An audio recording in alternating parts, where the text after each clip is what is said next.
এনআইডির তথ্য ফাঁস হওয়ায় আরও ২টি প্রতিষ্ঠানের সেবা যাচাই বন্ধ করে দিয়েছে নির্বাচন কমিশন ইসি। গত ফেব্রুয়ারিতে তথ্য ফাঁস হওয়ার ঘটনায় ৫টি প্রতিষ্ঠানের এনআইডি তথ্য যাচাই বন্ধ হয়েছিল। এ নিয়ে ৭টি প্রতিষ্ঠানের সেবা বন্ধ হলো। আরও জানাচ্ছেন মাহফুজা মোসলেহি। নির্বাচন কমিশনের তথ্য ভাণ্ডারে আছে ১২ কোটির বেশি নাগরিকের ব্যক্তিগত তথ্য। কমিশনের সঙ্গে থাকা চুক্তি অনুযায়ী ব্যাংক ও সরকারি বেসরকারি বিভিন্ন প্রতিষ্ঠান তাদের গ্রাহকদের সেবাদানের ক্ষেত্রে এনআইডির সঠিকতা যাচাই করে থাকে। ১৮৬টি প্রতিষ্ঠান এনআইডি অনুবিভাগ থেকে তথ্য যাচাই সেবা নিতে ইসির সঙ্গে চুক্তিবদ্ধ আছে।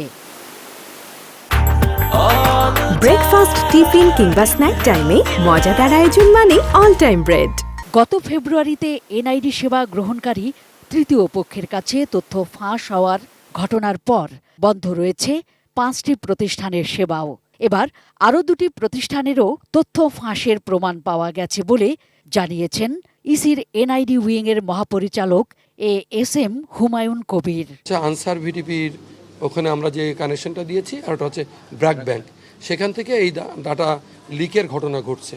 তো যখন আমরা বিশ্বাসযোগ্য প্রমাণ পেয়েছি যে এই ২টি জায়গা থেকে এইটা লিক হচ্ছে, তখন আমরা সাময়িকভাবে এটা বন্ধ করে দিয়েছি। এরই মধ্যে তথ্য ফাঁসের ঘটনায় তদন্ত শুরু হয়েছে বলেও জানান তিনি।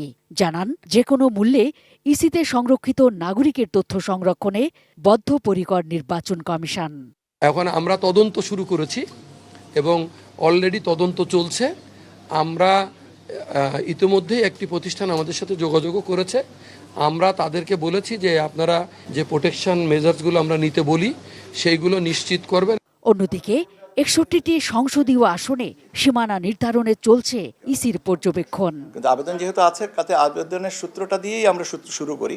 তারপরে কোথায় যেয়ে দাঁড়াবে, ৬১ থেকে হয়তো ৬৩ হতে পারে, আবার হয়তো দেখা যেতে পারে ৬১-এর ভিতরে অনেকগুলোর আবেদন ততটা যৌক্তিক না, যেটা পর্যালোচনার পরে বলা যাবে। আর পদ্ধতিগত পর্যালোচনা যেটা বললেন যে খসড়া, এটা আইনে যেটা আছে সেইভাবেই আমরা করব। Mahfuza Moslehi, ATN news, Dhaka.